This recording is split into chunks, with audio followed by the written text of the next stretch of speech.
बॉलीवुड के सुपरस्टार सलमान खान की आज 60वीं सालगिरह है। फिल्म इंडस्ट्री और उनके चाहने वालों की तरफ से सलमान खान को मुबारकबादी का तांता बंधा हुआ है।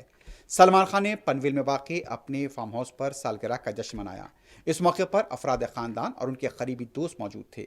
सलमान खान ने मीडिया के नुमाइंदों को नाराज नहीं किया और उनके साथ मिलकर केक काटा।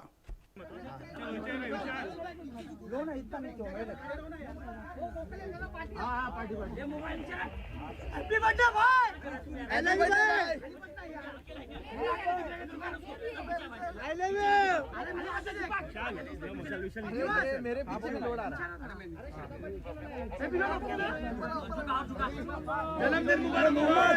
अरे मोहम्मद झुकाना मोहम्मद। अरे मनोज मनोज राजू आगे मेरा फोन आ रहा है यार। Happy birthday.